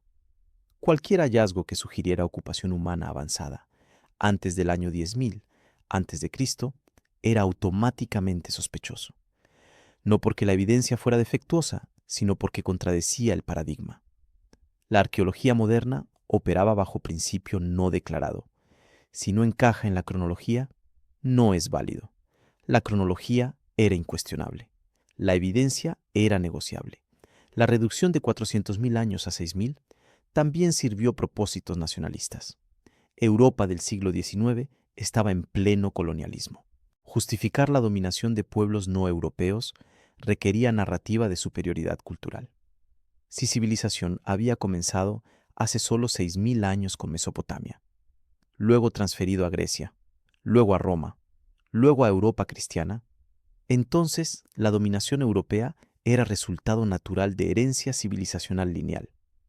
Pero si civilización tenía 400.000 años, con múltiples centros surgiendo y colapsando independientemente, entonces Europa era simplemente el poder dominante actual en un patrón mucho más largo, donde ninguna región mantenía supremacía permanente. Esta segunda narrativa no servía a ambiciones imperiales. La ironía más brutal es que algunos de los traductores originales de las tabletas sumerias creían privadamente que los registros eran literales. Sus diarios personales y correspondencia revelan fascinación y perturbación por lo que habían descifrado, pero públicamente presentaban interpretación mitológica porque era lo único que sería aceptado para publicación. Sabían que las tabletas describían una cronología que destruía la historia oficial, pero también sabían que sus carreras, reputaciones y capacidad de continuar trabajando dependían de no decir esto en voz alta. Eligieron acceso continuo a las tabletas sobre verdad revolucionaria, y en el proceso ayudaron a construir el consenso académico que todavía domina hoy. La pregunta que nadie quería responder era simple. Si las tabletas sumerias son correctas, ¿dónde está la evidencia arqueológica de esa civilización antediluviana? Esta pregunta asumía que ausencia de evidencia era evidencia de ausencia, pero ignora que un cataclismo global como el descrito destruiría efectivamente casi toda evidencia física. Ciudades construidas en valles fluviales y costas, precisamente donde la civilización se desarrolla, serían las primeras en ser destruidas completamente por inundación masiva. Solo estructuras en elevaciones extremas o enterradas profundamente bajo sedimento tendrían posibilidad de sobrevivir 13.000 años de erosión. Y cuando encontramos tales estructuras, como Göbekli Tepe en Turquía, fechado en 11.000 años de antigüedad con sofisticación arquitectónica que no debería existir, la academia las trata como anomalías inexplicables en lugar de confirmación de cronología más larga. La transición de 400.000 años a 6.000 años no fue descubrimiento científico. Fue decisión política disfrazada de metodología académica. Las instituciones que controlaban narrativa histórica decidieron colectivamente que la cronología sumeria completa era inaceptable. Inventaron justificaciones post hoc para descartarla. Entrenaron generaciones de académicos para no cuestionarla. Y durante 170 años, este consenso manufacturado ha funcionado perfectamente. La mayoría de las personas ni siquiera sabe que existe otra cronología, que las tabletas más antiguas de la civilización más antigua insisten tranquilamente que la historia humana organizada no tiene 6.000 años, tiene 400.000. La cronología prohibida permanece escrita en arcilla en sótanos de museos alrededor del mundo. No ha sido destruida, no ha sido ocultada físicamente, simplemente ha sido reinterpretada hasta volverse inofensiva, neutralizada mediante consensus académico, descartada mediante etiquetas de mitología. La supresión más efectiva no es quemar libros, es entrenar a todos a leer esos libros, de manera que confirmen lo que ya creen. Las tabletas sumerias están disponibles, sus traducciones son públicas, pero su mensaje revolucionario ha sido tan completamente envuelto en interpretación académica estándar que la mayoría lee sobre reyes que gobernaron 30.000 años y nunca se pregunta: ¿y si esto es literal? ¿Y si la historia que nos enseñaron es solo el último capítulo de un libro mucho más largo que alguien decidió que no deberíamos leer completo? Imagina encontrar un teléfono móvil funcional enterrado en un estrato geológico de hace 10.000 años. No un objeto que se parezca a un teléfono real con circuitos, pantalla, tecnología que no debería existir hasta el siglo XXI. Los geólogos confirman que el estrato es auténtico, que no hubo contaminación posterior. Los ingenieros confirman que el dispositivo es funcionalmente avanzado. Pero cuando intentas publicar el hallazgo, cada revista científica lo rechaza. No porque cuestionen la evidencia, sino porque la evidencia cuestiona todo lo que creemos saber sobre desarrollo tecnológico humano. ¿Cómo te sentirías sosteniendo una prueba física irrefutable que nadie está dispuesto aceptar, porque destruye paradigmas demasiado establecidos? Esta no es analogía hipotética, es exactamente la situación que enfrentan docenas de hallazgos arqueológicos que contradicen la cronología oficial de civilización humana. Estos artefactos existen físicamente. Han sido excavados por arqueólogos profesionales.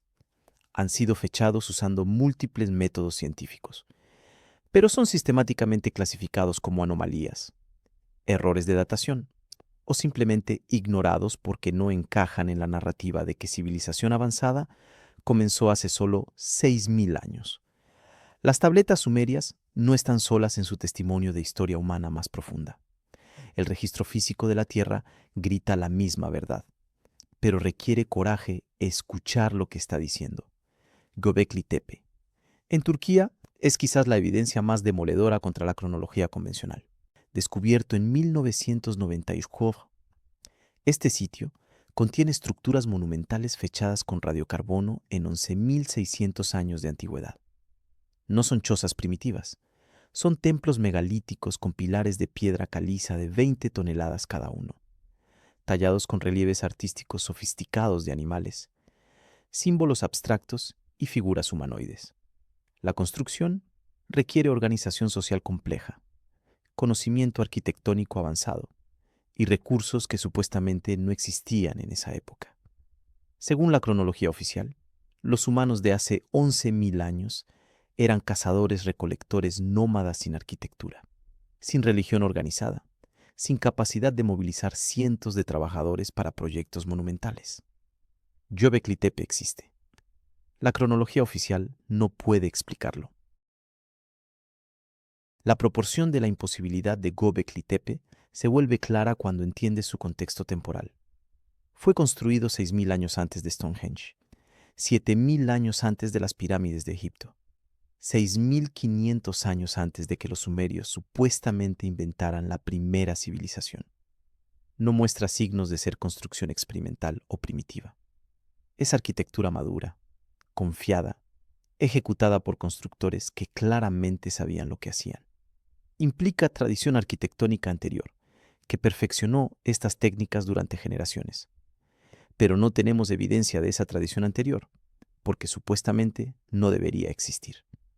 Göbekli Tepe aparece completamente formado en el registro arqueológico, exactamente como los sumerios aparecen con conocimiento completamente formado.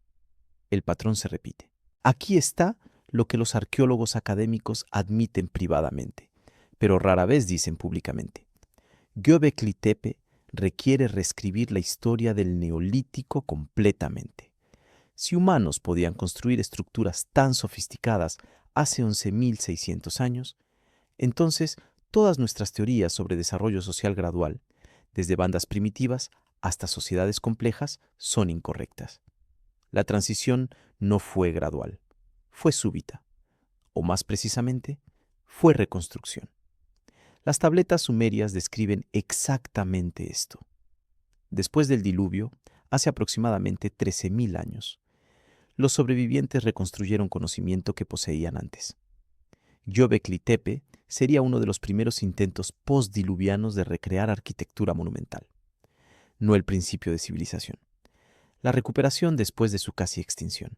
Las pirámides de Giza presentan otro conjunto de anomalías que la arqueología convencional no puede explicar satisfactoriamente.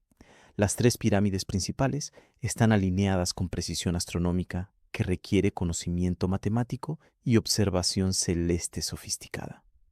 La Gran Pirámide está alineada con los puntos cardinales con error menor a un 1/15 de grado. Incorpora en sus dimensiones la proporción entre circunferencia y diámetro del círculo, el número pi, con precisión que no debería ser posible para la época. Contiene proporciones del número áureo repetidamente en su diseño. Los bloques de piedra caliza, algunos pesando 70 toneladas, están cortados y ensamblados con tolerancias de milímetros. Esta precisión es difícil de lograr incluso con herramientas modernas. La explicación oficial es que los egipcios de la Cuarta Dinastía, alrededor del año 2500 a.C., lograron esto usando herramientas de cobre, rampas de arena y fuerza bruta de miles de trabajadores. Pero experimentos modernos intentando replicar técnicas propuestas han fallado consistentemente. Cortar granito con herramientas de cobre es prácticamente imposible. Mover bloques de 70 toneladas por rampas de arena requeriría rampas tan masivas que no hay evidencia arqueológica de su existencia. Alinear la estructura con precisión astronómica requiere instrumentos que oficialmente no poseían.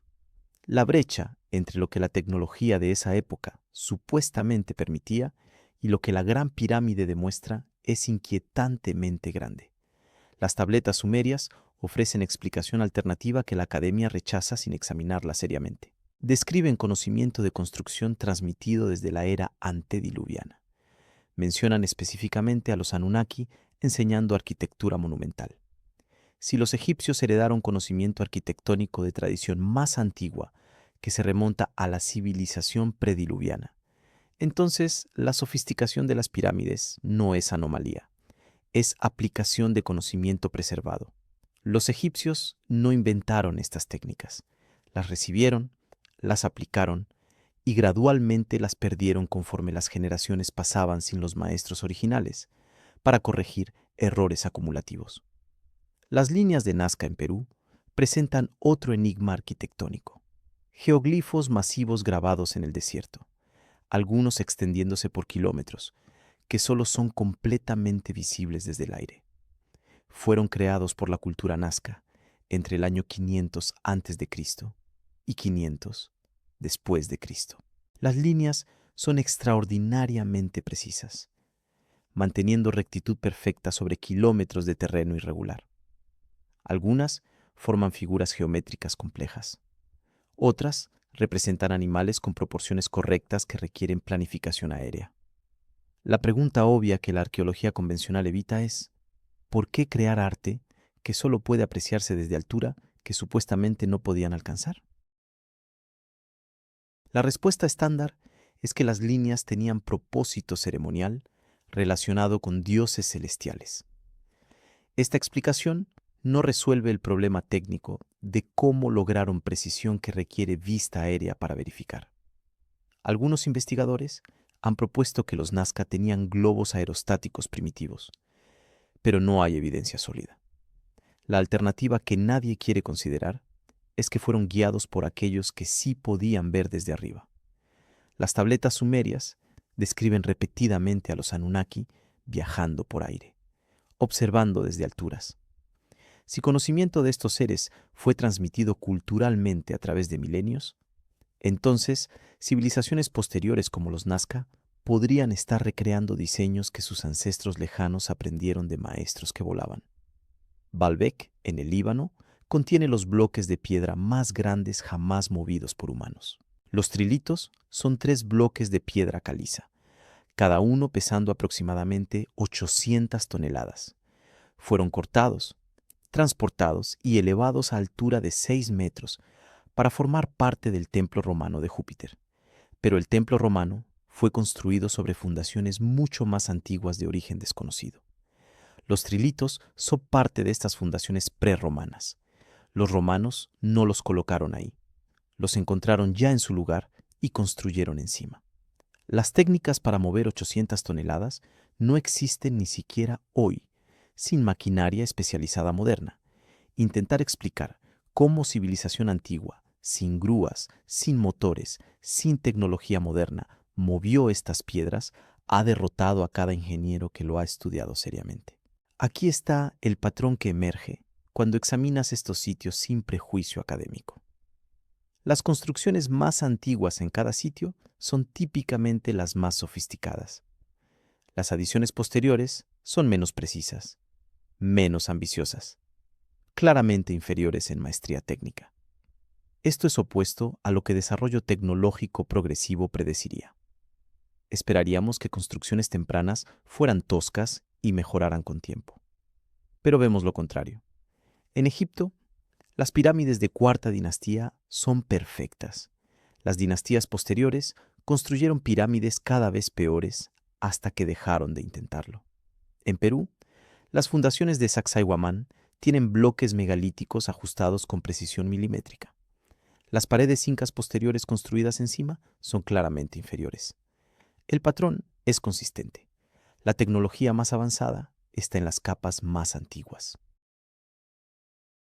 Este patrón de declive técnico coincide perfectamente con las tabletas sumerias. Describen conocimiento heredado de era antediluviana, transmitiéndose, pero degradándose gradualmente conforme las generaciones pierden comprensión completa. Las primeras generaciones postdiluvianas podían aplicar el conocimiento fielmente porque lo habían aprendido directamente de sobrevivientes. Generaciones posteriores solo tenían instrucciones parciales, recuerdos culturales fragmentados. Eventualmente, solo quedaban imitaciones cada vez más toscas de logros originales. No estamos observando desarrollo tecnológico ascendente. Estamos observando declive tecnológico desde pico inicial, que precede el registro histórico convencional.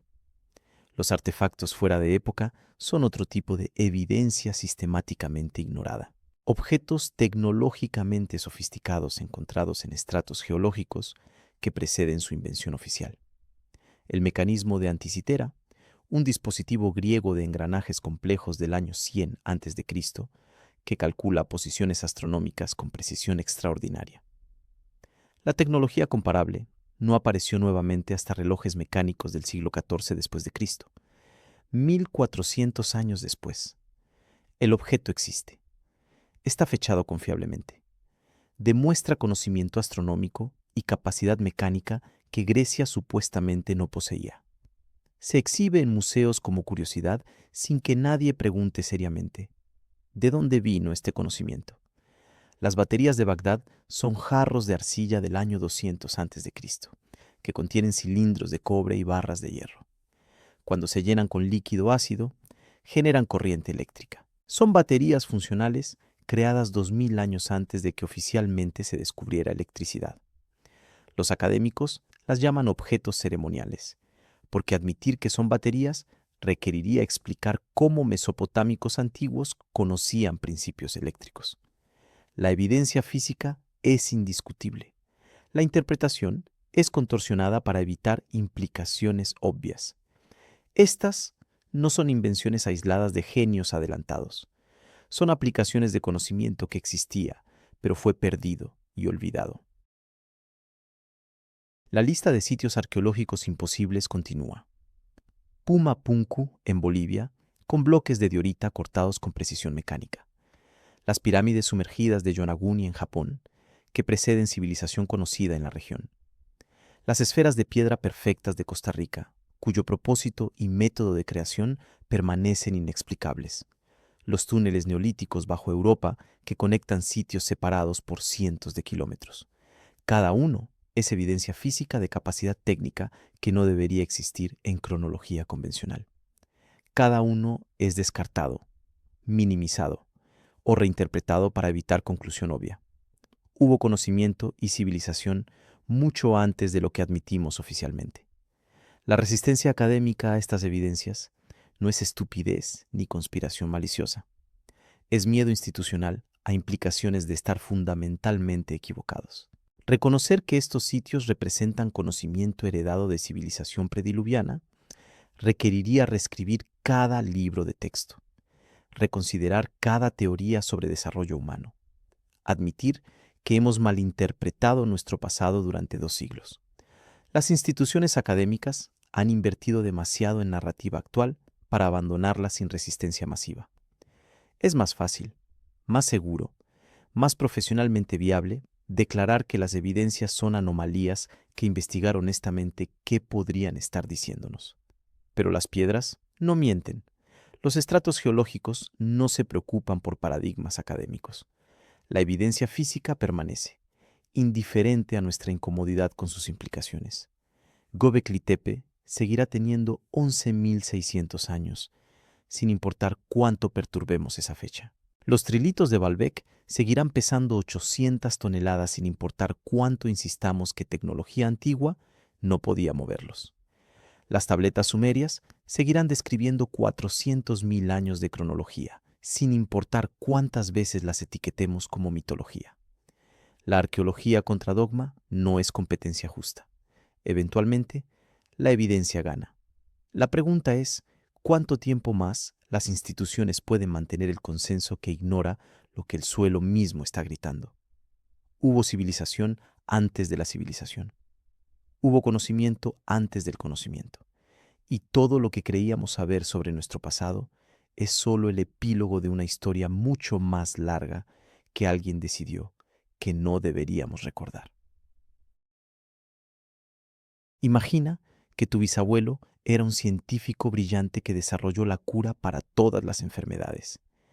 Escribió las fórmulas en un diario que guardaba en su biblioteca personal. Pero un incendio destruyó la casa y todo lo que contenía. Tu abuelo recordaba fragmentos de las enseñanzas, suficiente para convertirse en buen médico, pero no para recrear las curas completas. Tu padre heredó menos conocimiento aún, apenas recuerdos vagos de que el bisabuelo sabía algo importante. Y ahora tú, en el presente, ni siquiera sabes que esa biblioteca existió. Vives con enfermedades que podrían haberse curado generaciones atrás, completamente ignorante de que tu propia familia una vez poseyó el conocimiento que desesperadamente necesitas. ¿Cómo te sentirías al descubrir esto? ¿Rabia por la pérdida? ¿Tristeza por las vidas que pudieron salvarse? ¿Determinación de recuperar lo perdido? Esta no es solo analogía familiar. Es la historia literal de la humanidad según las tabletas sumerias. Fuimos una especie que alcanzó conocimiento extraordinario durante cientos de miles de años. Comprendimos astronomía, matemáticas, medicina, ingeniería, agricultura en niveles que apenas estamos redescubriendo. Y luego vino el cataclismo. El diluvio borró físicamente esa civilización, pero también borró generacionalmente el conocimiento completo. Los sobrevivientes preservaron lo que pudieron en memoria, transmitieron lo que recordaban fielmente. Pero con cada generación, la comprensión se degradaba, los detalles se perdían, las instrucciones se volvían rituales sin entendimiento. Y eventualmente quedamos con fragmentos, con mitos que ya no reconocemos como registros históricos, con capacidades que admiramos en ruinas antiguas, pero que no podemos replicar. Lo que perdimos no es solo información técnica. Perdimos comprensión de nuestro lugar en patrones temporales mucho más largos. Vivimos con mentalidad de que la historia comenzó hace 6.000 años, que cualquier cosa antes de eso es prehistoria sin importancia, tribus primitivas sin logros dignos de estudio. Esta visión nos roba perspectiva. Nos hace creer que somos la cúspide de desarrollo humano, que finalmente hemos alcanzado la civilización verdadera. Pero las tabletas nos dicen algo completamente diferente. No somos la primera civilización avanzada, somos simplemente la más reciente. Y si no aprendemos las lecciones del pasado que perdimos, corremos el riesgo de repetir el ciclo de ascenso y colapso catastrófico. La proporción de conocimiento perdido es casi imposible de calcular. Imagina 400.000 años de acumulación científica, filosófica, artística, tecnológica. Cada generación construyendo sobre descubrimientos anteriores. Los primeros 100.000 años simplemente dominando los fundamentos. Los siguientes 100.000 refinando técnicas. Los últimos 200.000 alcanzando niveles de sofisticación que con nuestros 5.000 años apenas podemos imaginar. Todo ese conocimiento, toda esa sabiduría acumulada durante periodos que hacen que la historia escrita completa parezca un parpadeo, fue borrada casi completamente. Lo que los sumerios preservaron son notas de pie de página, fragmentos, suficiente para saber que hubo algo grandioso, insuficiente para recrearlo completamente. Aquí está por qué esto importa hoy más que nunca. Enfrentamos desafíos globales sin precedente aparente. Cambio climático, agotamiento de recursos, tensiones geopolíticas que amenazan con conflicto catastrófico. Creemos que estos problemas son nuevos, únicos a nuestra era tecnológica moderna. Pero las tabletas sugieren que civilizaciones anteriores enfrentaron crisis similares. El diluvio mismo pudo haber sido resultado de cambios ambientales catastróficos, potencialmente exacerbados por actividad humana o cósmica. Los Anunnaki supuestamente partieron porque los recursos que buscaban se agotaron o porque conflictos internos hicieron insostenible su presencia. La humanidad antediluviana alcanzó tal nivel de desarrollo que su mismo éxito provocó su vulnerabilidad cuando llegó la crisis. Estamos repitiendo patrones que no recordamos haber vivido antes. La advertencia más escalofriante de las tabletas es que conocimiento avanzado sin sabiduría equivalente conduce a catástrofe. Los reyes antediluvianos vivían decenas de miles de años, pero según los registros, esa longevidad no los hizo más sabios. Continuaron compitiendo por poder, explotando recursos, expandiéndose sin considerar límites planetarios. Su tecnología era impresionante, pero su ética era deficiente. Cuando el cataclismo llegó, todo su conocimiento técnico no pudo salvarlos, porque habían perdido sabiduría fundamental sobre vivir en equilibrio con fuerzas más grandes que ellos. Nosotros hoy tenemos capacidades tecnológicas que crecen exponencialmente. Podemos dividir átomos, manipular genes, alterar clima. Pero nuestra sabiduría colectiva sobre cuándo no usar estas capacidades no ha crecido proporcionalmente. El legado sumergido también incluye algo más perturbador: la posibilidad de que no somos la primera versión de humanidad que alcanza este nivel. Las tabletas describen múltiples creaciones de humanos por los Anunnaki, experimentos genéticos que fallaron antes de que finalmente perfeccionaran trabajadores adecuados. Esto implica que la manipulación biológica de nuestra especie no es hipotética futura. Ya sucedió en nuestro pasado profundo. Los humanos modernos podríamos ser resultado de ingeniería genética intencional, diseñados con capacidades específicas y limitaciones deliberadas. Esta idea destruye narrativas reconfortantes sobre nuestra evolución natural y origen especial. Sugiere que somos producto de diseño externo con propósitos que quizás nunca comprendamos completamente. Lo que las tabletas nos obligan a confrontar es humildad radical sobre nuestro lugar en tiempo profundo. No somos el primer experimento de civilización en este planeta. Probablemente no seremos el último. La Tierra ha visto ciclos de ascenso y caída durante periodos que hacen que la historia humana registrada parezca estadísticamente insignificante.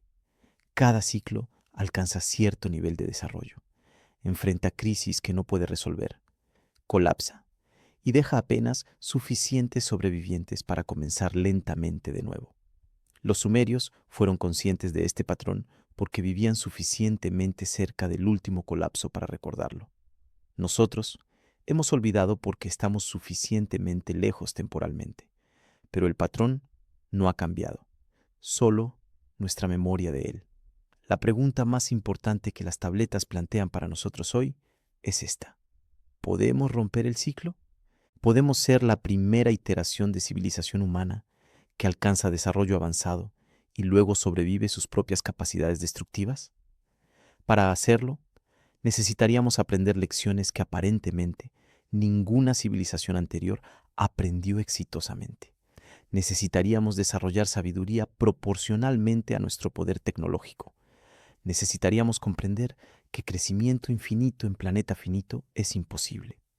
Necesitaríamos reconocer que hay fuerzas naturales o cósmicas más grandes que nosotros que no controlamos sin importar cuán avanzados creamos ser. Y necesitaríamos recordar que otros intentaron antes y fallaron. El conocimiento específico que perdimos incluye comprensión avanzada de energía. Las tabletas describen dispositivos de los Anunnaki que parecen operar sin combustibles que nosotros reconoceríamos. Estructuras que duraron decenas de miles de años sin mantenimiento obvio. Capacidades médicas que extendían vida dramáticamente. Entendimiento astronómico que permitía predecir eventos celestiales con precisión extraordinaria. Todo esto existió una vez. Todo fue perdido. Y ahora lo estamos redescubriendo dolorosamente, paso a paso, como si fuéramos los primeros. Pero no somos los primeros. Somos los últimos en una larga línea de civilizaciones que alcanzaron estas alturas. La diferencia es que no tenemos memoria institucional de las anteriores para guiarnos o advertirnos. La evidencia física que examinamos en capítulos anteriores toma nuevo significado cuando la vemos como legado. Göbekli Tepe no es misterio inexplicable. Es monumento de duelo construido por sobrevivientes del diluvio, un intento desesperado de recrear templos que recordaban de la era antediluviana. Las pirámides no son logros espontáneos de genio egipcio. Son aplicaciones de conocimiento arquitectónico heredado, construidas siguiendo instrucciones que ya nadie comprendía completamente, razón por la cual las dinastías posteriores no pudieron replicarlas. Baalbek no es imposibilidad que desafía explicación.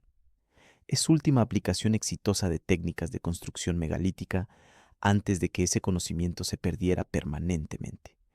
Cada sitio es cicatriz, testimonio de lo que una vez supimos y ya no podemos hacer. Las 3 lecciones que emergen de esta historia son devastadoras en su simplicidad. Primera lección. La historia que te enseñaron está incompleta. No intencionalmente maliciosa necesariamente, pero fundamentalmente inadecuada. La humanidad tiene pasado mucho más profundo, más complejo, más trágico de lo que la narrativa oficial admite. Tu comprensión de quién eres como especie requiere incorporar esta historia más larga. No eres producto de progreso lineal, desde barbarie hasta civilización. Eres sobreviviente de colapso catastrófico, todavía trabajando para recuperar lo que tus ancestros lejanos una vez conocieron. Segunda lección. El conocimiento sin sabiduría es suicida.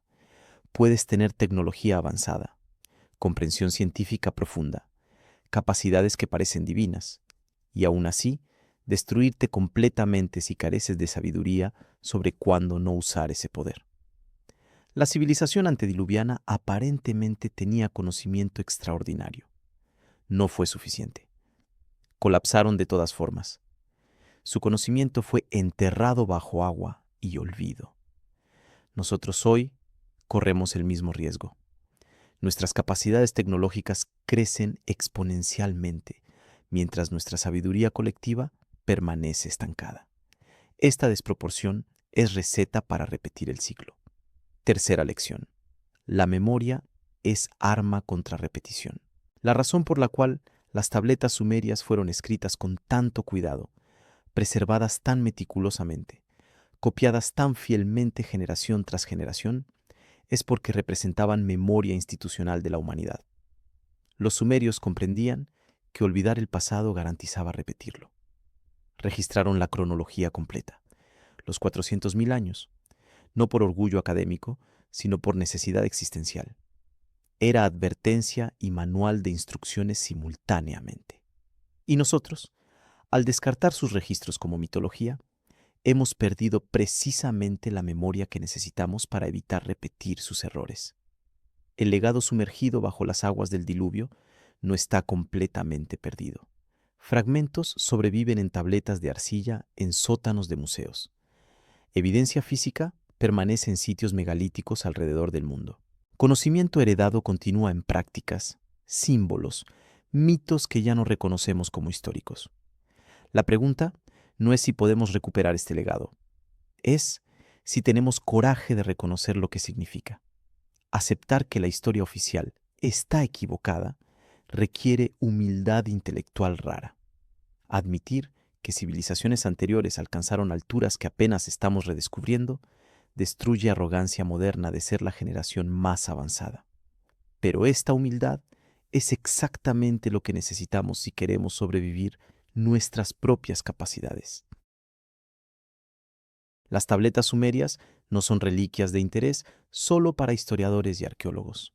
Son espejo que nos muestra nuestro futuro probable si no aprendemos de pasado que olvidamos.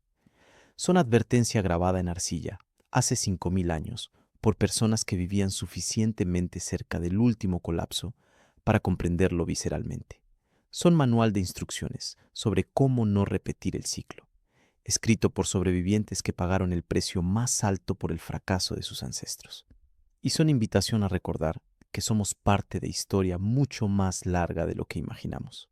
Historia que no termina bien a menos que finalmente, después de 400.000 años de intentos, aprendamos la lección que todas las civilizaciones anteriores fallaron en aprender. El conocimiento debe estar equilibrado con sabiduría.